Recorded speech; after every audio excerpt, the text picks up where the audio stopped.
I'll just give it a few more seconds, hopefully for people to join.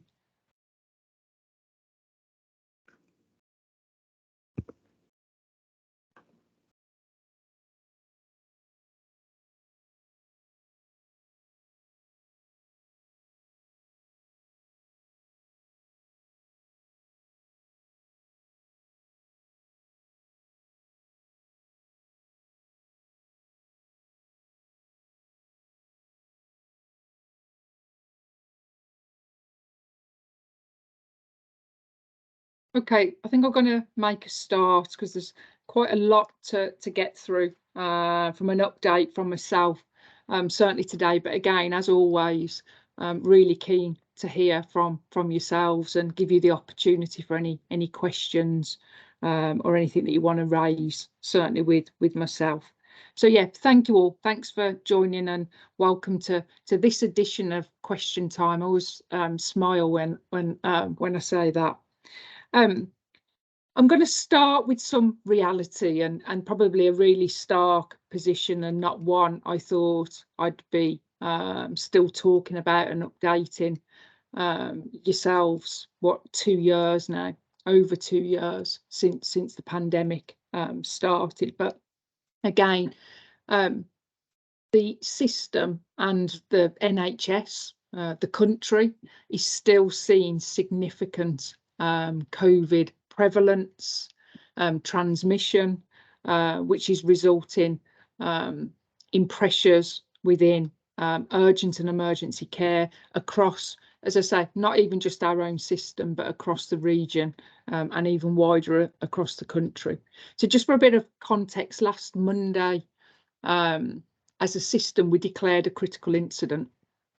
And there was a few reasons behind that. One was our COVID numbers across our system. And again, just by put some context behind it, as it stands today, Shrewsbury and Telford have 165 COVID positive patients across Shrewsbury and Telford sites, which that's probably about 10 more than they've ever had through previous waves of COVID. The other reason why the critical incident was declared was because the stretch on our staffing and our resource across the systems, that includes us, as I'm sure a lot of you working in our wards, departments and non-clinical areas are seeing significant staff absence due to COVID. And as of today, I think our overall trust absence is about 8.5%, and about, I think, just over 4% of that is solely COVID.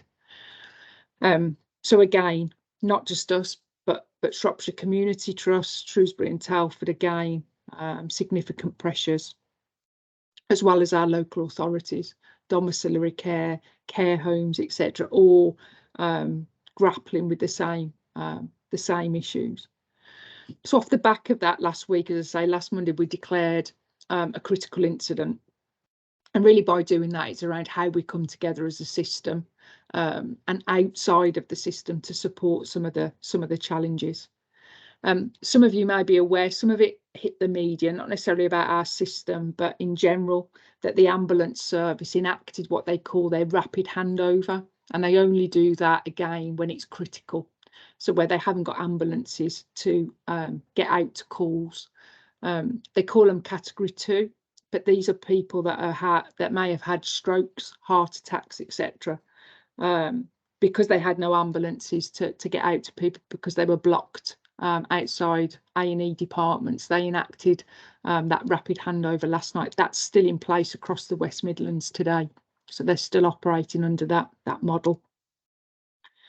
So with all this incredibly challenging, we're seeing the operational challenges, patient cancellations because they've got COVID, cancellations that we're having to enact because we haven't got the staffing resource to be able to carry out some of our surgery. So therefore, unfortunately, we're having to have the conversations again around, do we step down some of our less urgent? I'm not saying it's not urgent, it's urgent for the patients that are waiting to be treated, but we're having them difficult conversations. One, to help us at Robert Jones to be able to get get through the current issues we've got, but also off the back of that, does that possibly release any staff that we can send out wider across the system to support? This isn't just an action that's come to Robert Jones.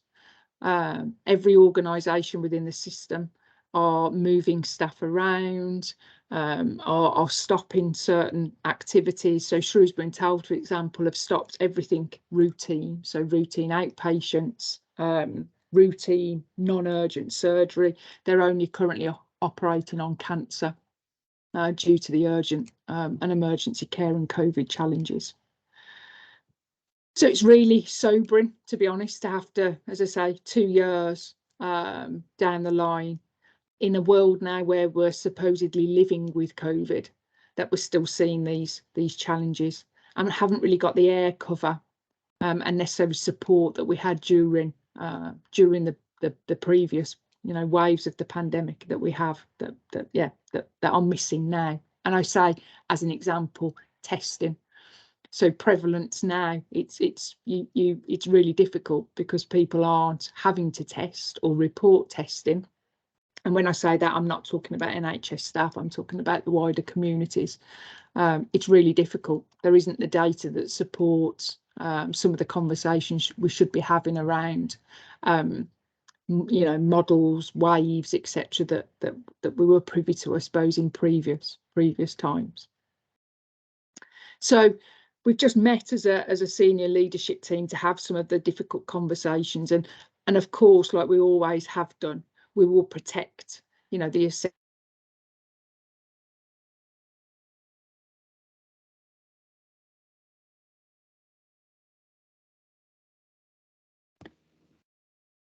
Have others lost Stacey at the moment, or is it just me? Yeah, lost. Lost, yeah. Okay, bear with me a second, I will try and get her back.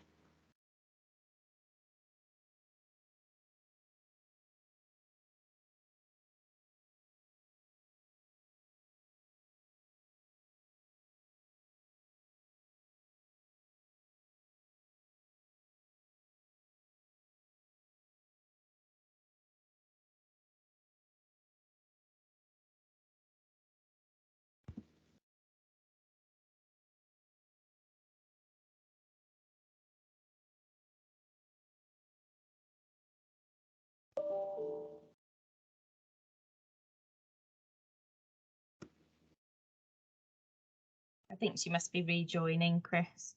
She's left.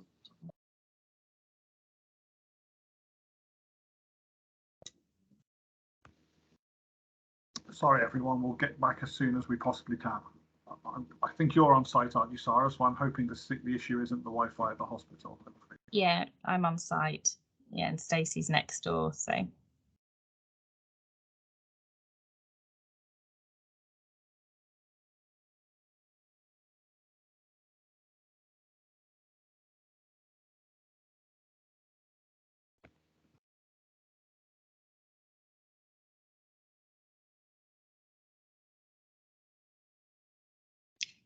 I think what Stacey was kind of getting to was that we are having to make the difficult decision to step down some of our services to support the system pressures at the moment.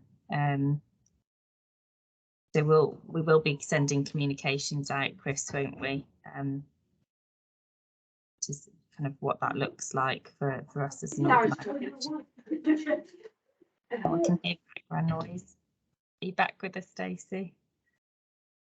Apologies, folks. I've never quite had that. My screen just went blue and gave me a countdown. Dramatic. Yeah, apologies all. I don't know what happened there. Stacey, I kicked you out and then tried to bring you back in again, so hopefully it's hold now. Yeah, it must have been what I was saying. It didn't like. Didn't like it.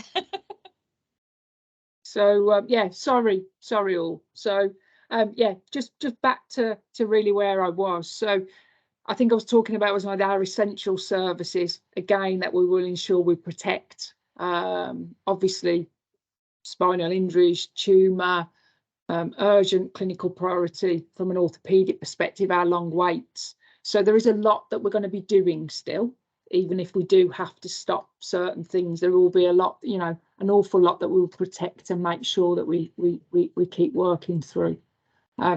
We've met as a senior team. There's some more work that we need to do. And then obviously we will get further communications out and have conversations, obviously, with teams, departments, etc., where there may be some impact. So that's sort of where we are from that perspective. Probably if I pause there, Chris, just there's quite a lot there, and I know it's not that particularly clear at the moment, so there will be more communications to come. It's just this is a very live issue that we're currently working through. So, but I didn't want to delay not saying anything to staff when you know, we're all seeing the pressures both at Robert Jones and wider across the system. Don't know if anything there, anybody wants to pop their hand up, any questions at that point? And I'll tell you who it is, Stacey. Just give me 1 second. If I can. System's not playing ball. Oh, there we go. It's Aisling Dolly. I always struggle with your name, Aisling. Me too. I think I got it right. Just two things. Is visiting still happening if we're ceasing services? And if we are deciding to cease services, is it possible in the comms to maybe use a line, I don't know how to word it nicely, but to say to patients, we'll contact you rather than they'll contact us? Because given previous stoppages, we've seen a massive impact onto our PALS service. So we can provide extra resources to cover the lines on those like first few days following that. But I just wondered if it would be easier if we put a line in saying we'll contact them to help our service, if that's okay. We'll pick that up, Ash, absolutely, because again, it's not just the communications internally with our staff. It's absolutely the communications we need to be having with our patients, especially those that we know have already waited long enough to come in for their surgery. So yeah, we'll take that on board, Chris, won't we, around the communications out, the outward facing communications, as well as what we put internally. Whatever we say externally, I think the line would need to be to assume to attend your appointment/surgery as planned, unless you're told otherwise, because obviously we'll be in touch with the people that sadly we're going to have to step down. So I don't think that'll stop some calling anyway, because you will get people who are anxious. But yes, we can do what we can, Aisling, to try and manage that by stating to people as clearly as we can that you attend as planned unless told otherwise. Brilliant, thank you. Just in relation to visiting, I'll just look to Sarah, because we haven't got full open visiting, have we, Sarah? But I think we're going to try and continue with the current process that we've got in place around the booked visiting for some of our more long stay patients. But I don't know, Sarah, anything you want to add on that? Yeah, that's correct. So the booked process for Sheldon, MCSI and Oswald ward, and obviously individual patient circumstances on the other wards can be discussed with the ward manager or sister. I think it is important to say at this point that Gladstone MCSI is paused to visiting at the moment because of the COVID positive patient and the outbreak that we've got on there. So just for staff to be aware of that. Thanks, Sarah. And of course, individual areas, there may be reasons, isn't there, why, but on the whole, the stance, yeah, I don't think that will change, as Sarah rightly pointed out. Okay, so whilst we're on, can't see any other hands, whilst we're on the topic of COVID, I don't know, Sarah, you're happy just to run through just briefly, because I know again you've said comms, I don't know if they've come out yet, but they're certainly going to come out today, aren't they, around some of the changes, which again, folks, please bear with us, because it feels really difficult with how I've just opened this session around living with COVID and the current situation we're in, but then the guidance changes, etc., that are also coming through at the same time. So bear with us on this, because it often feels at the moment it's a bit, it contradicts. So just bear with. But yeah, sorry, if you don't mind, just briefly picking out some of the key changes that will be in place. Yeah, like Stacey said, that we had a a testing letter land on Wednesday last week, and the guidance was updated and landed yesterday. So please bear with us whilst we work through that. There are a couple of decisions that we have made already, and they've been communicated out today. So if you're a contact of a COVID-19 positive case now, you no longer have to go and get a PCR test. You can have a lateral flow test, but we are asking managers to still submit the risk assessment whilst we work through that process and governance of recording that. The flowcharts have been updated to reflect that, so hopefully they're on the intranet for staff.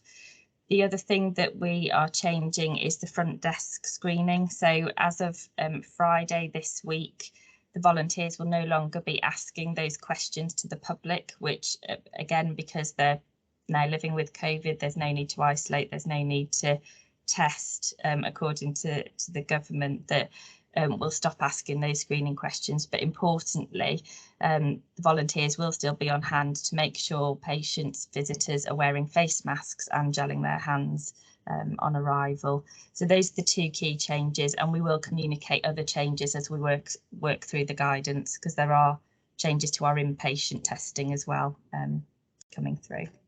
Happy to take questions. Brilliant, thanks, Sarah. And as I say, if it hasn't come out already, those comms isn't coming out today that outlines that in a bit more detail.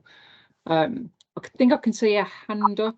So I'm happy to take from James Patterson. So James, do you want to come in and ask your question? Yeah, hi, it's James Neesist. So the reason I popped on, actually, I'm on leave, but I got the communication about the changing to testing today, and it says we should still be doing twice weekly lateral flows. But I went to the pharmacy earlier on today, because I was off last few weeks with COVID, trying to get some more lateral flows, and they told me they're no longer free, so I can't have any. So I wondered where we're going to access lateral flow tests for twice weekly, and if we're a contact from. Yeah, go on, Sarah, I'll let you answer. Sorry, thanks, James. Thanks, Stacey. The government website, if you say that you are an NHS employee, you will still be able to access lateral flow tests for free. So try that route in the first instance, James. We have got a contingency stock on site if staff are struggling, but we ask you to use the government website in the first instance. I think Louise has just popped the link in the chat helpfully as well. Yeah, I as a example, I ordered some yesterday, no problems, just clicked on the website, and if you've already got an account with them and reporting your tests, excuse me, it's very easy, a couple of clicks and it's easy to do. We will look to see if there's opportunities for more contingency on site as well, so we're working through that as well. Sorry, frog in my throat. I'm not having a great day, folks. Yeah, digital issues and now a cough, so apologies. Other thing, if I can move on, if there's no other questions just in relation to COVID, is still on the IPC theme.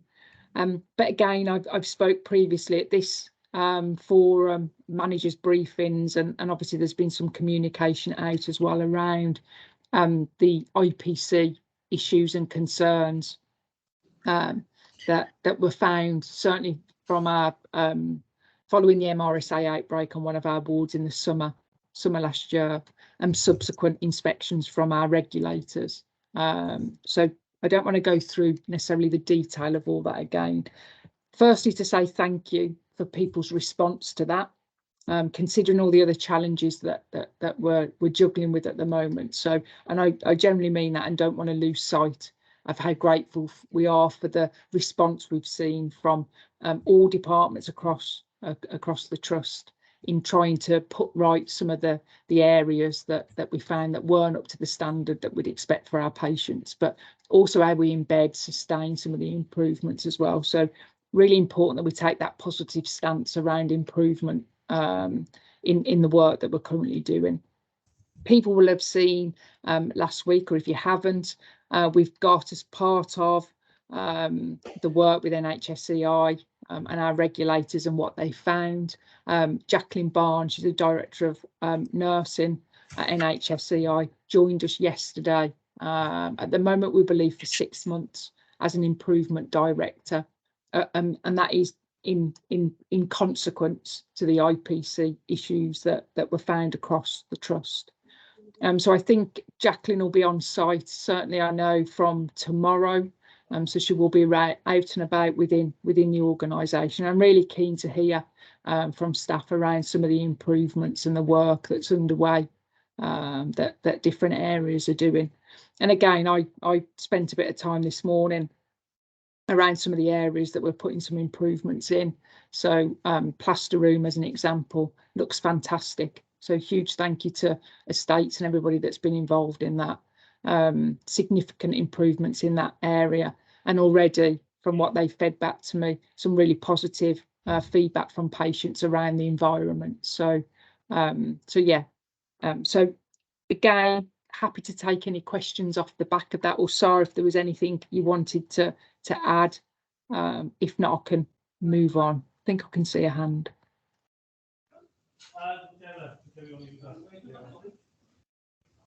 Yes, there's a hand up from Prasant Kandapali, Stacey. So Prasant, do you want to comment? Oh, thank you. Thanks, thanks, Stacey. Thanks, sir. It's just about the management of COVID, if I may ask. I'm not sure if it's too much to ask this. This has been raised by one of the pharmacists. We do manage COVID patients these days with antivirals and monoclonal antibodies, and that's been done in wide across in other trusts as well. Do we have capacity to treat these patients with monoclonal antibodies or antiviral drugs in this trust, or do we need to arrange transfer to a local hospital to get these drugs? Good question. Good Sarah? question. It is a good question. I'm used to the COVID medicines delivery unit delivering that service to patients out in the community, Prasant, but it might be one for me to pick up with Imran, our chief pharmacist, to see whether we can offer that to our patients if necessary. Thank you. Thank you. I think if it's suitable as well, isn't it? If it's suitable that the patient remains in an orthopaedic hospital as opposed to somewhere with maybe a different infrastructure. But I think I saw Imran's hand flash up. I think I did too. Yeah. Yeah, we're currently trying to get a conversation started with NHS England just to see where we stand on that. So once we've got sort of advice from NHS England, we can either sort of move forward with that or approach staff for some sort of a solution. So it's sort of conversations are going on at the moment, essentially. Thank you. Thanks a lot. Thanks both. Thanks, Imran. Okay, don't think I can see any other hands, Chris. No. No more hands at the minute, Stacey. Okay. Last area really that I wanted to pick up again, but please, if you've got questions about COVID and you've reflected, please feel free to, we can mop up at the end. But the other area I just wanted to pick up was, you will have seen last week the release of our staff survey results. And again, I think there was some communication that followed. I think it was last Wednesday. I suppose that the feedback from myself through, and I've looked in depth at the survey results. There were, some areas of positives, if I can say that. But more than anything, I want to try and get across to staff that we heard you. It really, if I think back to when I first came to the organisation and conversations that I had with staff around the morale, how staff felt empowered here to make changes, felt they could speak up. I really heard within the results areas where we need to do better in relation to some of them areas again. And it's been significantly challenging for everybody, not just at Robert Jones, so I think for any NHS organisation over the last 2 years. That's not an excuse. That's not to say that's the reason. But I do think that has contributed to how we've all felt coming to work in a command and control environment, which we still are with COVID.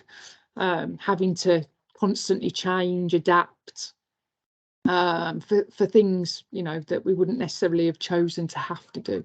So really keen that we don't just pull together an action plan from a set of results, but really try and get underneath some of the results with staff and almost come up together with areas that we should focus on for some of the improvements. So I suppose for today, there's that commitment from myself, the board, the senior team, that we have heard, and we've had some, you know, some difficult conversations as a senior team, because some of the results are difficult to read, but I think it's important that we do that. But more importantly, we listen and we put things in place. We put in the changes, the improvements that we need to do. You're our most valuable asset at Robert Jones, and Robert Jones wouldn't be Robert Jones without the staff that work here. So please, I generally mean when I say that there is work to do, and we've heard staff and its commitment there to act and make working environment as good as we possibly can. Will take time, and you know, we've just heard some of the challenges that we're currently facing, and potentially going to have some difficult conversations with staff if they're prepared to support COVID, maybe working in a different area to what they normally do. And we know that happens on a day-to-day basis on some of our wards at the moment, where staff are being asked to move wards to support areas that are understaffed. And we appreciate, we do really appreciate that, and we understand it's challenging and it's not what we want either. So really keen to call that out with people and get people's views and thoughts. So there'll be different, again, communicate out different ways you can get involved in helping us get underneath some of them results a bit more, and putting in what we need to do to improve it. I think, Chris, anything else? I know my world's been taken up with COVID and IPC, etc., but keen as well, just please do prompt me if there's anything else.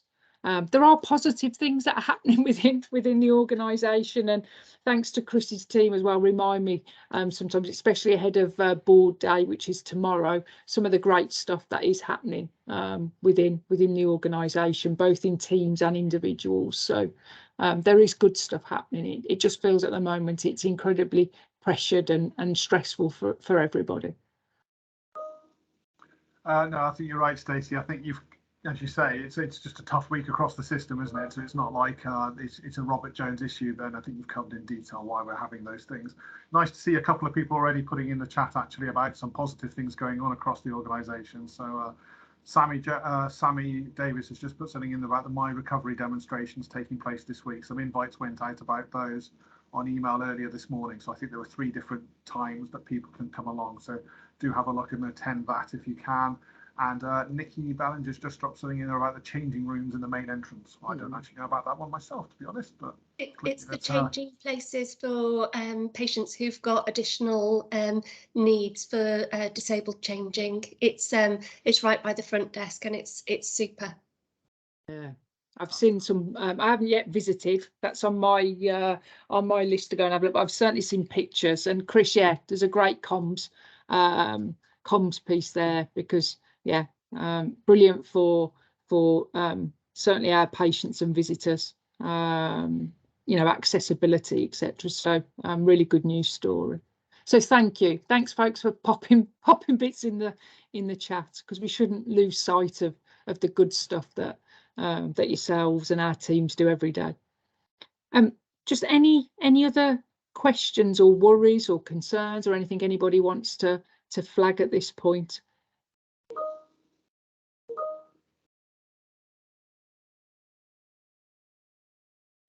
Connor. Thank you, Connor. It was just a quick another question about COVID, sorry. Okay. Is there any change to the guidance on what a staff member should do if they're becoming symptomatic, but it's not picked up in their bi-weekly testing as a positive lateral flow? Sarah? So the main message is, if you develop symptoms, to remain off work, really. Do your lateral flow. You don't need to do a PCR test anymore. It can be a lateral flow test. And then the same remains returning to work. So you can come back to work if you test negative on day 5 and day 6, 2 negative lateral flows 24 hours apart. So that bit hasn't changed. Thank you. Okay, Connor, as I say, we'll make sure, and it might take a little while to digest. Me and Sarah have to. The guidance comes in. Yeah, you're trying to read it because there's so much there, and there's just the sometimes tiniest caveat that's changed, but actually it's significant. The change potentially is significant. So, we'll do as best we can to get the comms out as clear as we possibly can to support. And please do, speak to your managers and the teams, etc. If you're struggling to work through it. Just a couple of things in the chat, Stacey. Judith Harris says about the Veterans Centre and how that's looking good. I think you can say a word on that in a minute if you want. And Sandra Kank also comments on some refurbishment work going on in the lecture theatre. So that's unavailable for most of the rest of this month, looking at her message, but that's for positive reasons at least. Yeah, brilliant. And there is, and as I say, just being out in the organisation earlier on this morning, there's some brilliant improvements happening. Some, estates work. Ludlow Ward at the moment is getting a whole new revamp. Orthotics dispatch. Yesterday I did nosy through the window. There wasn't anybody in there, so I didn't go in, but I had a good nosy through the window. So there's some really good improvements taking place at the same time. So. Thank you. Thanks, folks, for calling that out. Veterans looks amazing. Every day you pull up in the car park and it looks like it's grown a bit more.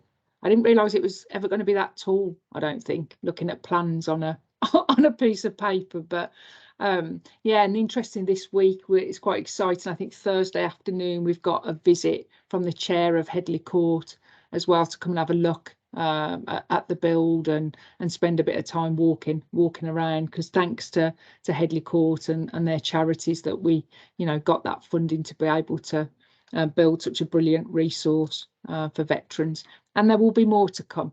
The build is one thing, but we are committed in our strategic conversations around veterans and growth and where we can to support veterans more and wider across not just our system, but certainly wider than that. So exciting times, and we shouldn't lose sight of our plans for the future. But again, importantly, we've got to get a grip, haven't we, on the operational challenges that we're facing, the patients that we need to treat. Anything else from anyone, or shall we close it? Hopefully people, if they haven't, will get a bit opportunity to get a bit of lunch. Although the sun's shining, we could do a lap of the path. Good to see that being used as well. Certainly last week, I was out a couple of times with colleagues and saw a lot of people out there. So great. Always good, isn't it? Dust off, do a lap, makes you feel better. Okay, Chris, I think I'll close it, but apologies, folks. Quite a sombering session, but really important to be honest and transparent with people about some of the challenges that we're facing and the wider NHS is facing. We will communicate as best as we can, as quickly as we can, with anything that's finalised off the back of the COVID conversation that we had right at the very beginning. But again, as always, and more so, maybe, a huge thank you to everybody for everything that you're doing. As I say, I get blown away most days, people going above and beyond to support. So a huge thank you. Keep going. As I always say as well, look after each other, your teams, check in with people if you haven't seen them for a while. Make sure people are okay. But thank you, and speak to you all soon. Take care.